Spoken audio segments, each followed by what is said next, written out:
Kamusta na nga po mga master at sa videong ito ay atin na nga pong ipagpapatuloy na gisahin ang chapter 227 sa manhwa series ng Solomax Newbie. Kaya't atin na nga pong agarang umpisahan. Ipinakita sa atin ang isang bahagi ng ikalimampung palapag ng Tore kung saan ay naroroon etong si Nyarlathotep na nagbibigay respeto sa nilalang na wala ngang iba kundi ang Shub-Niggurath.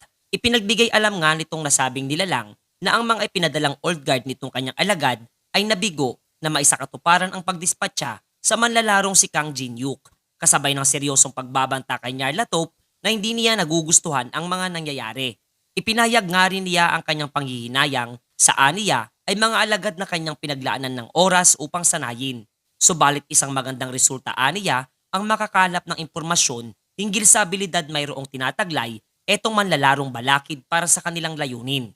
Ang pahayag naman niya ay bagyang na kwestiyon nitong Shub-Niggurath sapagkat bagya siyang naguguluhan kung ano ang nais niyang ipabatid para sa kanyang naging tinuran.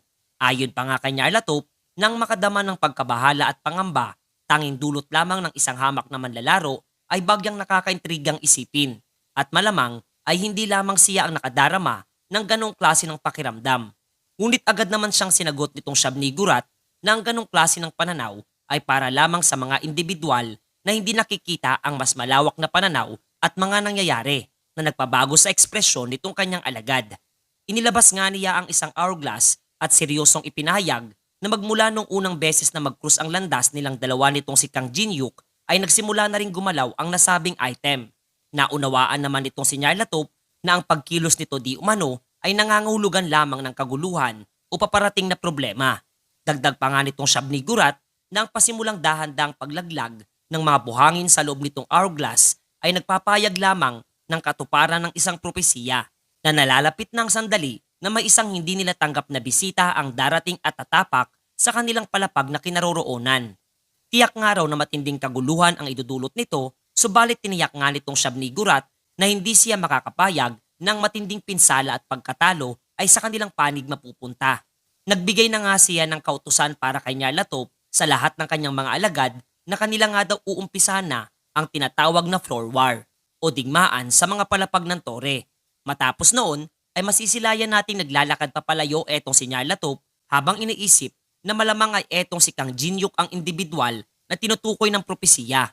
Napangiti nga siya sa naturang impormasyon at di makapaniwalang siya ang manlalarong pipiliin ng sistem.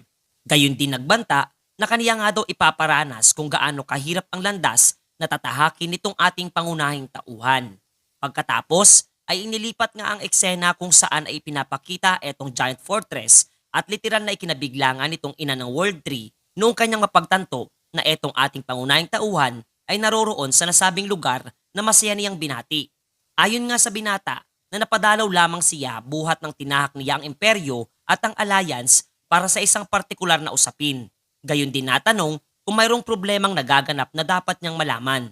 Tiniyak naman sa kanya nitong Yggdrasil na nasa maayos silang kalagayan habang taos-pusong nagpapasalamat sa kanyang naging aksyon buhat nang nagkaroon nga daw ng kapanatagan at kaligtasan ang lahat ng kanyang mga anak matapos na mahinto ang banta nitong Murim at Imperyo.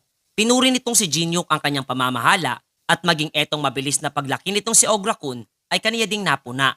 Napangiti naman sa naturang payag etong si Yggdrasil at dinagdag nito na ang lahat ng kanilang kasaganahang nararanasan ay dahil sa tulong nitong si Kang Jin-yuk at lubos nga niyang ipinagpapasalamat na masilayan ang kapayapaan at patuloy na paglaki ng kanyang mga anak na bagyang nagpangiti naman dito sa binata.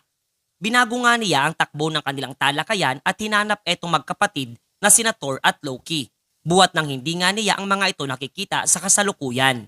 Sinagot naman siya nitong ina ng World Tree ng mga nasabing divine beings ay nagpasya ng umalis sa Giant's Fortress matapos na manumbalik ang kanilang orihinal na lakas upang simulang hanapin ang iba pa nilang mga nagkalat na kasamahan matapos ang naganap na pagsalakay ng mga taga-Olympus. Bagya nga itong ikinadismaya ni Jin-yuk, buhat ng malamang ay may panibagong plano na naman sana siyang nais isagawa.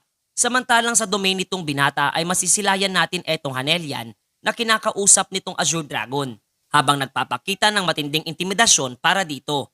Naroon nga din etong si Tibon na nasambit na sadyang etong kanilang bossing ay palaging hinahangad na palakihin ang kanilang pamilya at ipinagkatiwala na dito sa Azure Dragon ang pagtuturo ng tamang disiplina na malugod naman itong tinanggap. Tuwang-tuwa nga etong Azure Dragon sapagkat tumating na ang panahon upang matapos ang kanyang paghihirap at pagiging newbie sa kanilang lahat. Nilapitan nga niya itong Hanelian at isinaad ng mata sa mata na sa ngayon nga daw ay siya na ang itinuturing na pinakabatang miyembro ng kanilang pamilya. Kung kaya't dapat nga daw itong sumunod ng maayos upang wala silang maging anumang problema.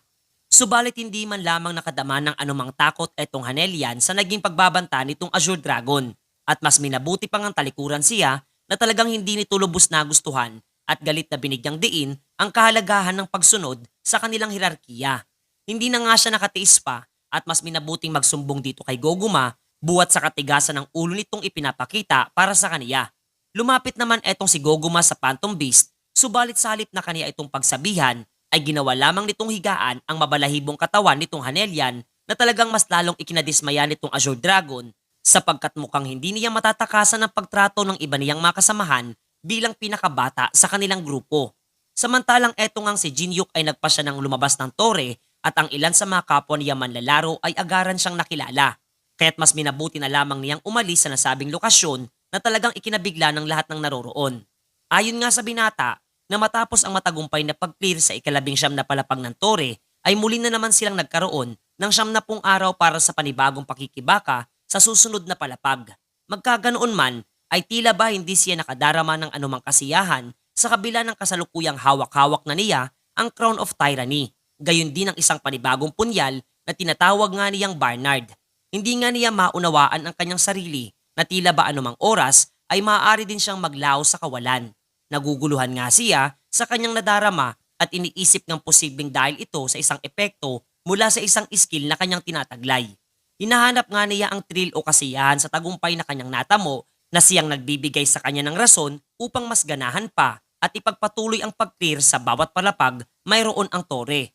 Patuloy nga niya itong binabalanse hanggang sa nakarating siya sa kanyang apartment at mula sa pagbukas niya ng pinto nito ay bagya siyang natigilan mula sa sorpresang inihanda nitong kanyang guro at iba pa para sa kaniya.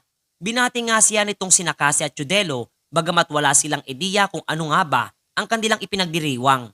Ito namang Dark Emperor ay ipinahayag sa kaniya na sa ngayon nga daw ay makakasama na niya itong binata ng medyo matagal-tagal na panahon. Habang pinuri naman siya ni Wuliang matapos ang matagumpay na pag-clear sa ika-19 na palapag ng tore. Agad naman siyang niyakap nitong si Alice na bagyang natanong kung bakit ngayon lamang siya dumating na wala ngang sinayang pa na sandali at inaya na siyang pumasok sa kanyang tirahan. Ang nasabing sorpresa nga ay sadyang hindi inaasahan nitong si Jinyuk kung kaya't masaya niyang inilahad sa lahat na dahil sa maganda niyang pakiramdam sa kasalukuyan ay kaniya nga daw silang ililibre ng masasarap na pagkain na talagang ikinatuwang marinig nilang lahat. Habang sumingit pa nga sa eksena etong Dark Emperor at masayang sinambit na siya ang magpapasya ng kanilang kakainin na bagyang na kwestiyon ng mga naroroon. Pagkatapos ay muling inilipat ang kwento sa ika-20 palapag ng tore kung saan ay nagsisimula ng lakbayin nitong ibang mga manlalaro. Ang ilan nga sa mga ito ay bagyang nagrereklamo sapagkat wala pa nga daw isang linggo ang kanilang pahinga matapos ang naging ekspedisyon sa ika-19 na palapag at muli na naman silang magtatrabaho para makakuha ng magagandang item at iba pang mapakikinabangan. Ang kanilang interaksyon ay nahinto nung pumasok sa eksena ang isang individual na siya palang tumatayong Vice Master ng Olympus Guild na nagngangalang Faiden. Ayon nga sa nasabing individual ng ika-20 palapag ng tore, ang siyang pinakamayaman pagdating sa Mana Stone. Kaya't kung kanila nga daw itong mapakikinabangan ay malaking halaga ang kanilang kikitain. Gayon din magagamit para sa patuloy na pag-akyat ng tore. Malaki nga daw ang maibibigay nitong tulong para sa buong sangkatauhan kaya taos-puso siyang humihingi ng paumanhin para sa dalawang manlalarong kanyang kaharap na ipagpatuloy ang kanilang pagtatrabaho sa kabila ng magiging mabigat ang kanilang responsibilidad na magalang naman tinugon ng mga ito kasabay ng tuluyan nilang pagkilos. Maya-maya ay napukaw naman ang kanyang atensyon ng mga nag-uumpukang iba pang mga manlalaro sa harapan ng isang portal. Kapwa nga lumapit siya dito at bagyang napangiti habang ang ilan sa kaniyang makasamahan ay nasambit na malamang ay magiging madali ang kanilang isasagawang ekspedisyon buwat ng kasakasama nila ang isang mahusay na manlalaro mula sa pinakabantog na samahan at ito nga ay walang iba kundi ang kaibigan ng ating pangunahing tauhan na si Teresa habang naroroon din etong si Maria sa kanyang tabi mga master.